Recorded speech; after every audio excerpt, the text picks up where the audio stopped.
You feel it, don't you? This quiet, aching dissonance between what your life is and what your soul knows it is meant to be. You stand in the middle of your own circumstances, and to the objective eye, it looks like ruin. The broken relationship, the failed business venture, the spiritual dryness that feels like a forgotten, barren field, the dream that has crumbled into dust. And you, the steward of this landscape, are tired. You are so profoundly tired of managing the wreckage. You have become an expert in ruin, a curator of your own disappointments. And the world affirms this. It gives you language for it. Realism, acceptance, moving on. It tells you to salvage what you can from the rubble and build something smaller, something more sensible on a different plot of land. Praises your pragmatism even as your spirit withers. But there is a deeper truth, a whisper beneath the clamor of practicality. And it is this: you are not meant to be a manager of ruin. You are destined to be a creator of worlds. You pretend you're fine, but your soul has been aching for a truth that gives substance to the unseen. Joseph Smith once felt the same, just before heaven opened. He stood in a grove of confusion, a landscape of conflicting claims and spiritual static, a ruin of clarity. And in that moment, he did not seek a better argument. He sought a new reality. He sought sight. What you are experiencing, this profound dissatisfaction with the debris around you, is not a sign of your failure. It is the stirring of your calling. It is the holy prelude to revelation. The prophet saw potential where others saw ruin. That is the true sight of a seer. And that sight is not a gift for a select few. It is a faculty of the soul that can be awakened in you. Right now, in this very moment. If this resonates already, if you feel that flicker of recognition in the deepest part of you, write one word in the comments. Ready. Because what we are about to explore is not a historical lesson. It is a spiritual activation. It is the process by which you stop managing the ruin and begin to consecrate it, transforming it into the foundation of the very thing you were born to build. This is the moment you stop looking at the world with mortal eyes and begin to plead for the eyes of God, the eyes of a seer, the eyes that see a holy city where others see only a swamp. This journey is not for the faint of heart. It requires a courage you may not believe you possess, a faith that feels reckless, a stillness that feels counterproductive. But the ache in your soul is the evidence that you are ready. The ruin is not your grave. It is your building site. Let us journey for a moment to a place and time that feels both distant and intimately familiar. Imagine standing on the banks of the Mississippi River in the year 1839. The air is thick, heavy with moisture and the drone of insects. The ground beneath your feet is not firm. It is a marsh, a swampy, disease-ridden wetland in a place called Commerce, Illinois. To the mortal eye, this is a place of ruin. It is a place of sickness, of death, of failure. The saints, driven and persecuted, have arrived here not in triumph, but in desperation. They have lost everything: their homes in Missouri, their property, their sense of safety. They are refugees in their own country, and this swamp is all they can afford. This is the logical endpoint of their persecution. This is the ruin. Now picture a man standing there, Joseph Smith. He is not a land developer. He is not a civil engineer. He is a prophet. And where every other person sees a swamp, a breeding ground for malaria, a place to be endured or escaped, he sees something else entirely. He closes his mortal eyes and opens the eyes of his spirit. And what he sees is not there. Not yet. He sees wide streets, beautiful homes, thriving gardens. He sees schools, halls of learning, and industry. He hears the sound of happy children, of commerce, of worship. He sees a temple, a magnificent house of God, rising on the bluff, its white stones gleaming in the sun, a beacon to the world. He sees Nauvoo, the city beautiful. This is the fundamental paradox of visionary leadership. It is not about improving what is already there. It is about calling into existence that which is not. The prophet saw potential where others saw ruin. That is the true sight of a seer. This was not optimism. Optimism is looking at a swamp and saying, well, maybe it won't be so bad. Faith, true seership, is looking at a swamp and seeing a celestial city. It is a different order of reality. It is the profound spiritual principle that creation does not begin with substance. It begins with sight. Before the first shovel broke the ground, before the first log was laid, Nauvoo existed. It existed fully formed in the mind and heart of the prophet, a vision given by God. This is the principle you must grasp for your own life. The ruin you are standing in, the failed career, the broken family, the desolate spiritual landscape, is your swamp. And the world, with its well-meaning but limited sight, is telling you to accept it, to manage it, to maybe build a small hut on the driest patch of ground you can find. But your calling, your divine inheritance, is to stand in the muck and the mire, to feel the sting of the mosquitoes, to acknowledge the reality of the disease and the despair, and yet to see the temple, to see the city beautiful that God has envisioned for you. This is not about denying the reality of your pain. The swamp was real. The sickness was real. The deaths were real. Joseph did not pretend the challenges weren't there. The true sight of a seer does not ignore the ruin. It sees through the ruin to the potential that lies dormant within it, a potential visible only to the eyes of faith. This is the beginning of all miracles. It is the beginning of your miracle. You must stop praying for God to take you out of the swamp and start praying for the eyes to see the city that He wants to build with you, right there in that very place. The first principle of visionary creation, the first act of a seer, is not to clear the rubble or drain the swamp. It is to perform a sacred internal act, the consecration of the ruin. You must look upon the very thing that has broken you and, instead of cursing it, you must bless it. You must offer it up. This is a concept so foreign to the modern mind, which is trained to discard, to replace, to move on from what is broken. We are taught that our failures are waste products, shameful evidence of our missteps. We hide them, bury them, or try to forget them. But in the economy of God, nothing is wasted. The ruin itself is the raw material. The broken stones of your past failures are the very foundation upon which your temple will be built. Think of it. The persecution in Missouri, the loss, the suffering, that was not a detour from the path to Nauvoo. It was the very pressure that forged a people resilient enough, desperate enough, and faithful enough to undertake the impossible.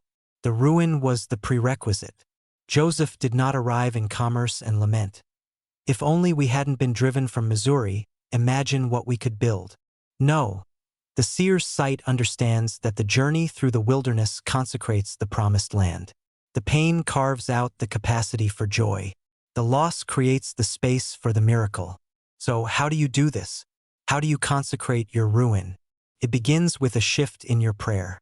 Your prayer changes from God, "Remove this from me," to "God, reveal to me how this serves my becoming."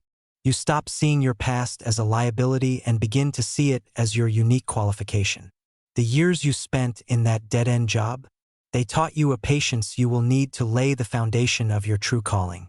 The relationship that shattered your heart, it broke you open, teaching you a depth of compassion that will be the very mortar of the new family you will build, whether by blood or by covenant. The spiritual darkness you have wandered in, it has given your eyes the ability to see the faintest glimmer of light, a sensitivity you would never have possessed had you lived only in the sun. Consecration is an act of spiritual alchemy.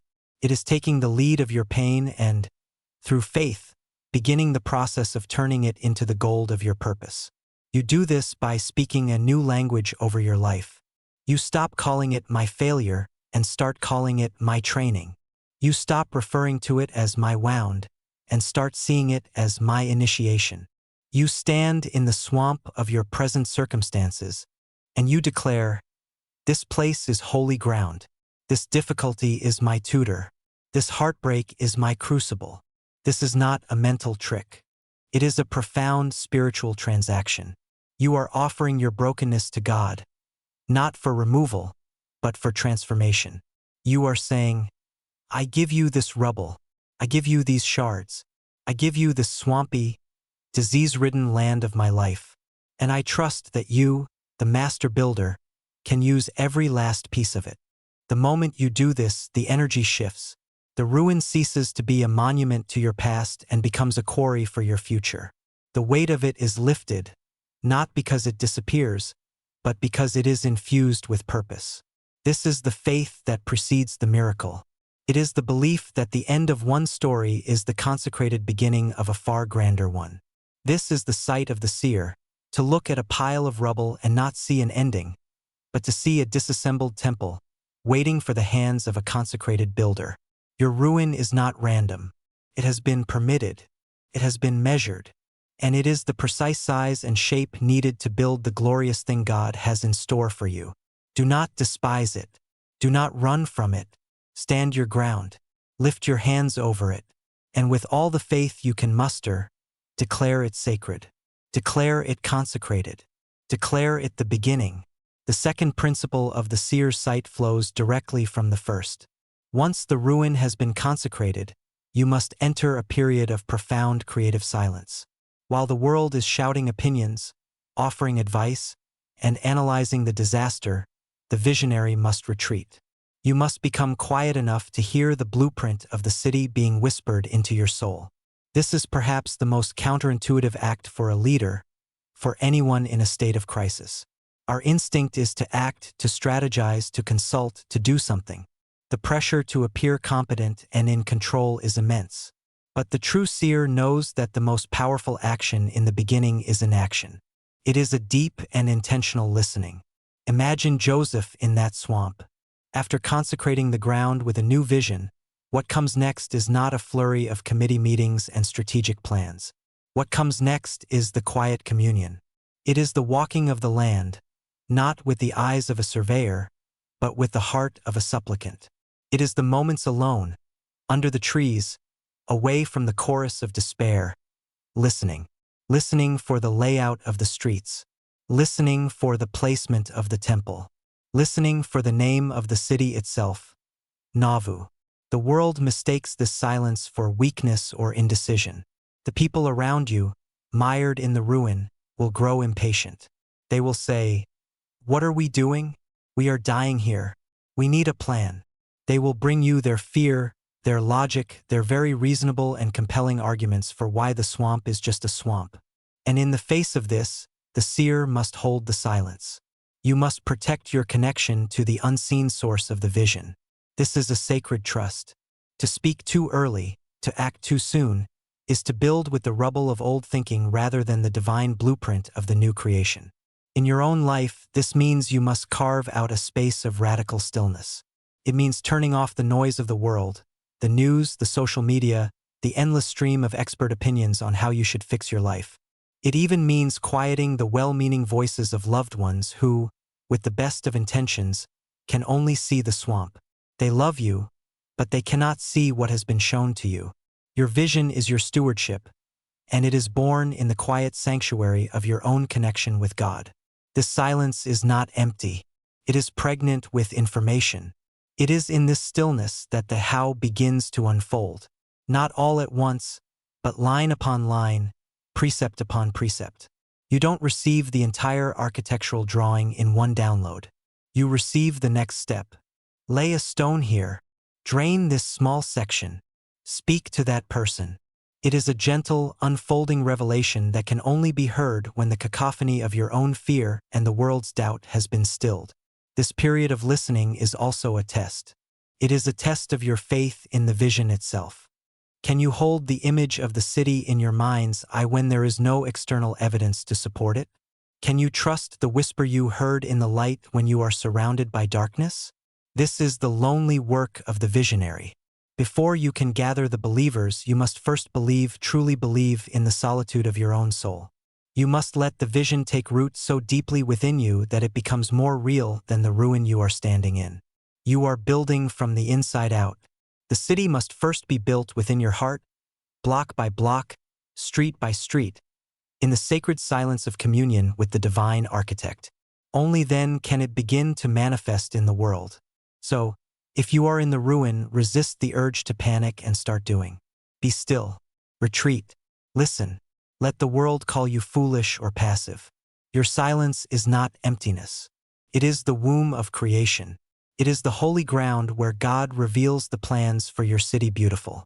Once you have held the vision in the sacred silence, once it has become more real to you than the world around you, you are called to the third principle, you must learn to speak the language of faith. This is the daunting task of translating a divine vision into mortal words. It is the challenge of describing a city of light to people who can only see and feel the swampy darkness. The prophet could not walk among the suffering saints and speak only of engineering plans and drainage schedules. That language, while necessary, is not the language of creation. The language of creation is the language of testimony. It is bearing witness to a reality that does not yet exist in the physical realm but is absolutely real in the spiritual realm. When Joseph spoke of Nauvoo, he was not just sharing an idea. He was issuing a prophetic declaration. He was, in essence, speaking the city into existence. He was using words not just to describe but to create. This is a profound power that you, too, can access. You must begin to speak about your future not as a hopeful possibility, but as a present spiritual reality. This requires a radical shift in your vocabulary. You stop saying, "I hope one day I can overcome this," and you start saying, "I am in the process of building a life of wholeness and light." You stop saying, "I hope my family can be healed," and you start declaring, "I am a conduit for healing and love in my family, and that work has already begun." Notice the difference. It is not an arrogant claim of your own power. It is a humble alignment with God's power and His vision for you. It is speaking from the end result. This language will sound strange, even delusional, to those who speak only the language of the ruin. They will say you are in denial. They will accuse you of toxic positivity. They will try to pull you back into a conversation about the problems, the obstacles, the impossibilities. This is because the language of ruin is a language of limitation, based only on past evidence. The language of faith is a language of creation, based on divine potential. They are two entirely different frequencies, and they cannot easily coexist. You, as the seer, must hold the frequency of faith. This does not mean you are dishonest about the challenges. Joseph never said, "There are no mosquitoes." He said, "We will build a temple on that hill." You acknowledge the reality of the swamp, but you do not give it the power of your primary focus or your creative words. Your words are reserved for the city. This is why bearing your testimony is so powerful. When you testify of a principle, you are not just sharing an opinion. You are invoking a power. You are bearing witness to a truth that transcends current circumstances. When you begin to testify of the vision God has given you for your life, even in its embryonic stage, you are calling upon the powers of heaven to assist in its creation. You are aligning yourself with the divine pattern. Your words become a spiritual magnet, attracting the people, the resources, and the opportunities needed to make the vision manifest. But be warned, this language must be born of true communion, not of mere wishful thinking. If you have not done the work of consecrating the ruin and listening in the silence, your words will be hollow. They will be empty affirmations that crumble at the first sign of opposition. But if your words are born from that sacred, silent place where you have communed with God and truly seen the city, then your words will carry the weight of revelation. They will have a creative, life-giving power. They will begin to change the spiritual atmosphere around you. They will begin, slowly at first, to push back the darkness. Start today. Speak of the city. Describe its streets. Speak of its peace. Testify of its light, even when your feet are still stuck in the mud. Your words are the first tools of construction. The fourth principle of visionary creation is the humbling reality of the first labor. After the seeing, the consecrating, the listening, and the speaking, there must come a moment of doing.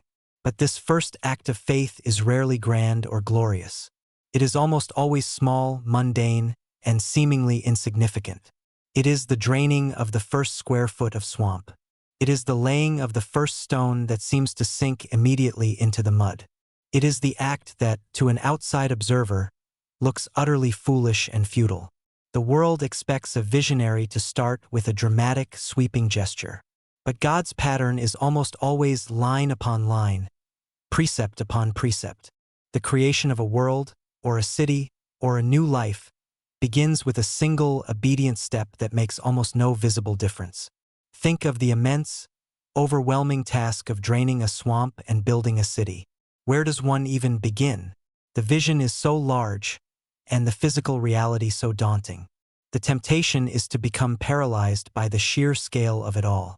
But the seer, guided by the whispers received in the silence, knows the next small thing to do. Not the entire plan. Not the 10-year strategy. Just the next thing. Clear these reeds. Dig this ditch. Haul that stone. This first labor is a profound test of faith and humility. It requires you to act on a vision that only you can see, in a way that seems illogical to everyone else. The neighbors, the doubters, even some of your own people, will watch you toiling at your small, muddy task, and they will mock you. Look at him, they will say, trying to empty the swamp with a bucket. He's crazy. Your own mind will join the chorus of doubt. This is pointless. It will whisper. This is making no difference. The swamp is too big. The ruin is too vast. This is a critical moment. You must find the spiritual fortitude to trust the process. You must anchor yourself in the vision, not in the immediate results. This first labor is not primarily about changing the landscape. It is about changing you. It is in the act of digging the small ditch that you develop the spiritual muscles you will need to later quarry the stones for the temple. It is in the humble, repetitive, unglamorous work that you prove to God and to yourself that you are serious about the vision. You are demonstrating that you are willing to be a co-laborer, not just a dreamer. What is the first labor in your life? What is the small, seemingly insignificant act that the Spirit is whispering for you to do? It is probably not quit your job and start a new company. It is more likely wake up 15 minutes earlier to read your scriptures. It is not instantly heal your broken marriage. It is offer one sincere, unprompted compliment to your spouse today. It is not build a global ministry. It is write the first paragraph of the book you've been dreaming of. Do not despise these small beginnings. They are sacred. Every great work, from the creation of the earth to the building of Nauvoo, began with small, sequential acts of faith. The power is not in the size of the act, but in the obedience behind it. When you perform that first small labor, you are sending a signal to the universe. You are declaring that your faith is not just a mental assent. It is a living, active principle. And when you are faithful in that small thing, the next step is revealed. And then the next. And slowly, imperceptibly at first, the ground beneath your feet begins to firm up. The water begins to recede. The first labor is the hinge upon which the door of your future swings open. Do not be afraid of its humility. Embrace it, for in that simple, obedient act, the miracle has already begun. A vision, by its divine nature, is not meant to be built by one person alone. It is a seed planted in the heart of a seer, but its destiny is to become a tree with branches strong enough for many to find shelter. The fifth principle of visionary leadership, therefore, is the gathering of the believers. This is a delicate and crucial phase. The seer's light, ignited in solitude and fueled by faith, must now become a beacon. But this is not a work of coercion or aggressive salesmanship. A true visionary does not try to convince the doubters. You cannot argue someone into seeing a city where they only see a swamp. Logic and reason are tools of the mortal mind. They cannot apprehend a spiritual vision. Instead, the seer's role is to simply hold the light, to speak the language of faith with such authentic conviction that it resonates in the souls of others. It is a work of attraction, not promotion. It calls to that part in another person's spirit that also yearns for something more, that has also felt the ache of dissatisfaction with the ruin. The prophet's call to build Nauvoo was not a logical proposition. It was an invitation to participate in a miracle. It was a call to believe in a shared vision that transcended the immediate, miserable reality. And those whose hearts were prepared, those who had their own flicker of seer-like potential, responded. They felt the truth of the vision in their bones. They might not have been able to see the temple on the hill with their own eyes, but they could see the light in the prophet's eyes, and they chose to trust it. This is how you will gather those who are meant to build with you. You must become the embodiment of your vision. You must live and breathe the reality of the city beautiful, even while you are still standing in the mud. Your quiet confidence, your unwavering focus, your joyful labor in the face of impossible odds. This is the sermon that will convert the hearts of your future collaborators. It is a witness more powerful than any argument. You will be tempted to waste your energy on the scoffers. You will want to defend your vision, to explain it, to justify it to those who are committed to misunderstanding you. This is a trap. It will drain you and dim your light. The seer must learn the discipline of blessing and releasing those who cannot see. Your energy is a sacred resource, consecrated for the work of building, not the work of debating. Pour your energy into the few who respond to the light. Find the one person who says, "I can't quite see it, but I feel what you're saying. How can I help?" Nurture that spark of faith. Share the vision with them, not as a commander giving orders, but as a fellow believer sharing a sacred secret. Build with them. Let your shared labor create a bond of trust that is stronger than any storm of outside opinion. Stay until the seventh insight. It's the one meant for you today. Remember that in the early days of any great work, the believers are few. The first people to join you will likely not be the powerful, the influential, or the experts. They will be the humble, the faithful, the ones who have little to lose and a world to gain. They are the ones who are tired of the ruin and hungry for a miracle. They are your people. The gathering is not about numbers. It is about resonance. It is about finding the souls that are tuned to the same frequency as your vision. As you work together, your collective light will grow brighter. Your small, shared acts of faith will begin to create a new energy, a new culture. You will form a small island of belief in a sea of doubt. And that island, however small, is the beginning of the new world. It is the first tangible proof that the city is real. Do not look for a crowd. Look for a kindred spirit, and then another. This is how a movement begins. This is how a city is built. This is how a world is changed. There comes a point in the process of creation from faith, a moment so sacred it feels like the universe holds its breath. It is the arrival of the sixth principle, the witness of substance. The Apostle Paul taught that faith is the substance of things hoped for, the evidence of things not seen. For a long time, the visionary and the first believers operate purely on that second clause, the evidence of things not seen. They labor based on an internal witness, a spiritual conviction that is invisible to the outside world. But then, through their consecrated ruin, their silent listening, their faith-filled language, and their humble labor, something shifts. A piece of the vision pierces the veil and manifests in the physical world. The first clause is fulfilled. Faith becomes substance. This is the moment when, after endless digging in the mud, you hit bedrock. It is the day the first crop grows in the drained soil. It is the sight of the first sturdy cabin wall rising above the swamp grass. It is the moment a small, tangible piece of the city beautiful becomes real, solid, and undeniable. It is the first witness. This moment is a profound spiritual infusion for the seer and the believers. It is the universe, God Himself, bending down to whisper, "You are not crazy. Keep going." It is the first external validation of the internal vision. It transforms hope into knowledge, at least in this one small particular. For the saints in Nauvoo, imagine the power of seeing the first block of limestone quarried for the temple. That stone was more than just a building material. It was a sermon. It was a prophecy fulfilled. It was a tangible piece of the celestial vision brought down to earth. It was substance. In your own life, you must watch for these first fruits, these small witnesses of substance, and you must celebrate them. The world will dismiss them. If your vision is to create a business that blesses thousands, the world will scoff at your first $10 sale. If your vision is to heal your family, the world will overlook the first civil conversation you have with an estranged loved one. But to the seer, these are not small things. They are everything. They are the evidence that the laws of creation are at work. They are the crack in the dam of impossibility through which the river of miracles will eventually flow. When you receive this witness, you must receive it with reverence. Pause. Give thanks. Acknowledge the hand of God in it. Let the reality of it sink deep into your soul. This witness becomes your anchor in the storms to come.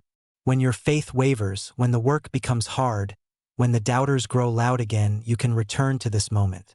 You can touch that solid stone. You can remember that first harvest.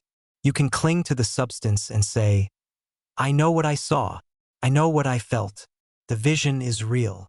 This witness of substance also begins to affect the world around you. While it may not convert the hardened scoffers, it will begin to attract those who were watching from the sidelines, those who were intrigued but afraid to believe. The substance becomes an invitation. It says, look, something is happening here. The story is changing. The light is no longer just in the seer's eyes.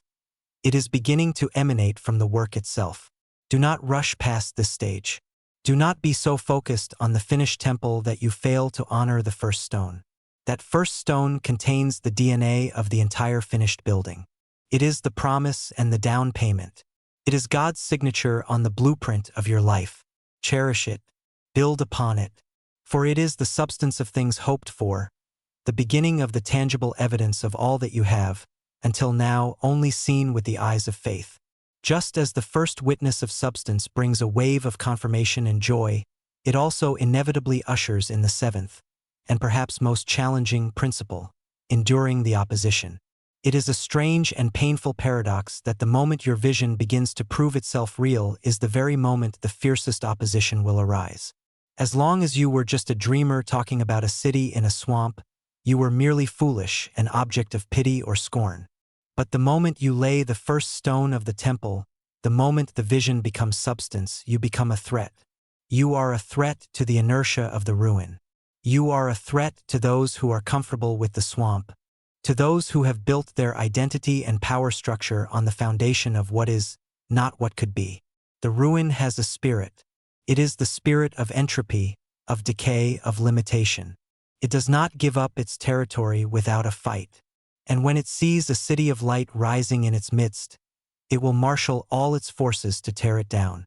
For Joseph and the saints, the building of Nauvoo was not a peaceful construction project. The more beautiful the city became, the more successful its people, the more magnificent the temple grew, the more the shadows gathered. Old enemies were reawakened. New jealousies were ignited. The very success of the vision became the justification for its destruction in the eyes of its enemies. This will be true in your life as well.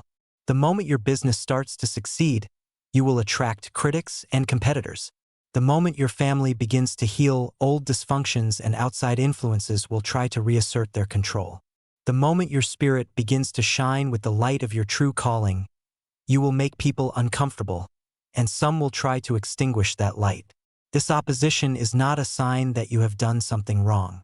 It is a sign that you have done something right. It is the evidence that your vision has power, that it is actually changing reality. It is, in a painful way, a confirmation of your calling.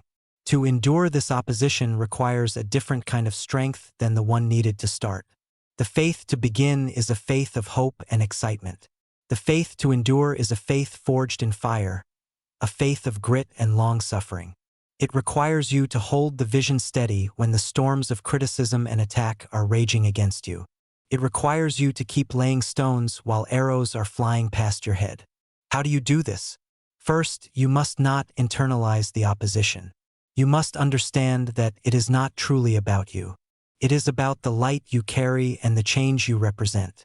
The attacks are not personal. They are principled. The spirit of the ruin is attacking the spirit of creation that is flowing through you. Second, you must anchor yourself more deeply than ever in your initial vision and your connection to its source. You must return, again and again, to that sacred silence where you first heard the blueprint. The voices of the world will be loud and confusing. The voice of the Spirit is still and certain. You must choose which voice you will obey. Third, you must lean on your fellow believers. The gathering is not just for the work of building. It is for the work of surviving.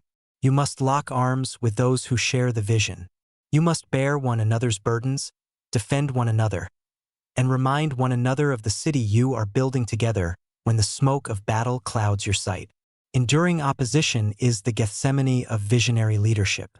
It is the moment when the cost of the vision becomes excruciatingly clear. It will ask everything of you. It will test the very foundation of your testimony. But if you can endure it, if you can hold fast to the vision even unto death, you consecrate the work in a way that nothing else can. You prove that the city is more important than your comfort, more important than your reputation, more important even than your own life. And in that ultimate act of consecration, you ensure that the vision will outlive you. It will become a legacy of light that cannot be extinguished. There is a moment in every great act of creation, a pivot point that is often misunderstood. After all the seeing, the laboring, the gathering, and the enduring, there comes a moment not of triumphant assertion, but of profound surrender. This is the 10th principle, the emotional and spiritual climax of the seer's journey. It is the point where the builder, having done all they can do, releases the final outcome to God. It is a paradox. The ultimate act of creative power is an act of complete and total submission. The visionary leader, having poured every ounce of their life, their strength, and their faith into the project, must eventually come to the stark realization: I cannot force this to be. I cannot control every variable. I can see the city, and I can lay the stones, but only God can make it holy. Only God can guarantee its ultimate success. This is not a moment of failure or resignation. It is a moment of supreme faith. It is the recognition that the vision was never yours to begin with. You were a steward, a seer, a co-laborer, but the divine architect has always been God. To surrender is to move from being the manager of the project to being a humble instrument in his hands. For Joseph, this moment came again and again, but perhaps most poignantly in his final days. He had seen the vision of Nauvoo. He had overseen its miraculous construction. He had laid the cornerstone of the temple. He had endured unimaginable opposition.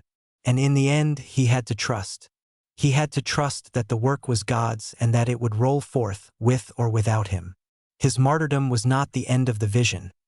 It was the ultimate act of surrendering it back to its author. His witness was sealed, and the work was placed irrevocably in the hands of God and the people he had gathered. In your own life, this moment of surrender is the key to both peace and ultimate success. You will reach a point in your business, your family healing, your personal transformation, where your effort is no longer the primary moving force. You have to let go. You have to let go of your attachment to a specific timeline. You have to let go of your need to control how others respond. You have to let go of your ego's desire to receive all the credit.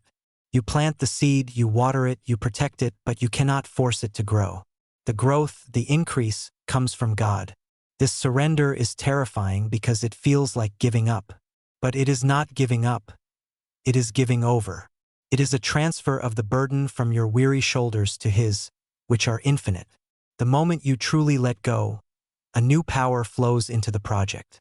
The power of heaven, which may have been hindered by your own anxious striving, is now free to operate in its fullness.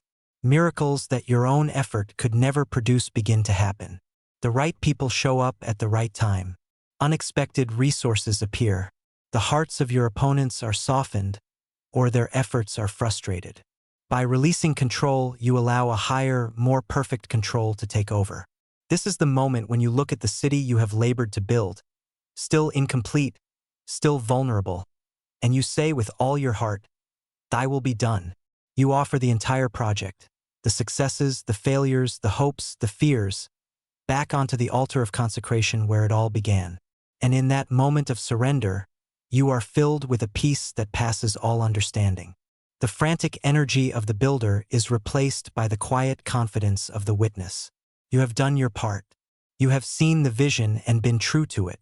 And now you can stand back and watch the hand of God complete the miracle. The journey of the seer, the visionary leader, is not ultimately about building an external city. The swamp, the ruin, the stones, the opposition, these are all just the curriculum. The final creation, the true masterpiece, is the transformation of the seer's own soul. The 11th principle is this quiet, internal transfiguration. The goal is not just to build Nauvoo. The goal is to become Nauvoo. It is to have the principles of that holy city, order, beauty, industry, learning, and above all consecration to God built into the very architecture of your own being. All the external work has been for this internal purpose. God asks you to build from ruin not because He needs a city, but because the process of building it is the only way to make you into a creator. He gives you the vision not just for the sake of the project, but for the sake of what the vision will do to you as you hold it. Think of how the process changes you. Consecrating the ruin teaches you to see purpose in pain, transforming you from a victim into an alchemist. The sacred silence teaches you to distinguish the voice of God from the noise of the world, making you a vessel of revelation. Speaking the language of faith teaches you that your words have creative power, turning you from a passive observer into an active participant in creation. The humble first labor teaches you obedience and humility, breaking the pride that would otherwise corrupt your vision. Gathering the believers teaches you love, trust, and the joy of shared purpose, delivering you from the prison of selfish ambition. Experiencing the witness of substance builds in you an unshakable, experiential knowledge of God's power. Enduring opposition forges in you a divine fortitude and clarifies your commitment, burning away all that is not essential. And the final act of surrender teaches you the ultimate lesson of faith, that true power lies not in control, but in alignment with God's will. At the end of this journey, you may or may not have a completed physical city. The saints had to leave Nauvoo, but they did not leave empty-handed. They took Nauvoo with them, not in their wagons, but in their hearts. They had become a temple-building people. They had learned how to make the desert blossom as a rose. The process had transformed them into something new. The ruin had done its sacred work. This is the ultimate promise for you. The true city beautiful is the one being built inside of you. Your outer circumstances may still be challenging. The work may be far from over. But if you have engaged in this process with a sincere heart, you are not the same person who first stood weeping in the ruin. Your eyes have changed. You now carry within you the seer's sight. You have learned to see past the temporal into the eternal. You have learned to see potential where others see only problems. This is a permanent change. It is an endowment of power. You have begun to acquire the mind of God, to see your life and the lives of others as He sees them. You carry a quiet stillness, an empowered confidence that is not dependent on external results. You have found your true calling, which was never about a specific job or accomplishment, but about becoming a certain kind of person. A person who can stand in any swamp, in any ruin, and begin the sacred work of calling a new world into being. This is the quiet transformation. It is the pearl of great price for which you have sold all you had. And it is a treasure that no one can ever take from you. And so we arrive at the beginning. We have walked the path of the seer, from the aching awareness of the ruin to the quiet transformation of the soul. But this journey is not a historical account to be admired. It is an invitation. It is a calling forward into your own creative power. The 12th and final principle is not a step in a process, but a state of being. It is the charge to live your life, from this moment on, as a seer. It is to accept that the sight you have been seeking, the vision for your own life, is not a one-time event but a continuous flow, a way of seeing the world every single day. Look now at the landscape of your life. Look at the ruin you have been managing, the career that feels like a dead end, the relationship that feels broken beyond repair, the community that seems to have lost its way, the private wilderness of your own heart. The prophet saw potential where others saw ruin. That is the true sight of a seer.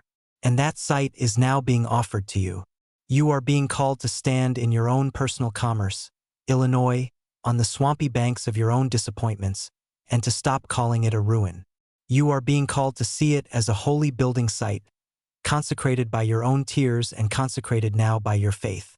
Do not ask for a map. Do not wait for the guarantee of success. The path of the seer is a path of faith. You will only be given enough light for the next step. Your work now is to return to the silence, to retreat from the noise and to listen with your whole soul for the whisper of the divine architect. What is the name of your city beautiful? What is the vision he holds for the consecrated ground of your life? Listen for it. Feel for it. Let the image of it begin to form in your mind and heart. And then you must take the first small, humble step. You must speak the first word in the language of faith. You must lay the first muddy stone. You who carry this quietly, you who have felt the deep ache for purpose in the midst of your pain, your time of waiting is over. Your time of becoming has begun. The darkness you have been in was not an abandonment. It was a preparation. It was the darkness before the dawn of your true calling. You are not a manager of what is broken. You are a builder of what is to be. You are a creator of worlds. You are a seer. Stand up, look through the ruin, see the potential, and begin.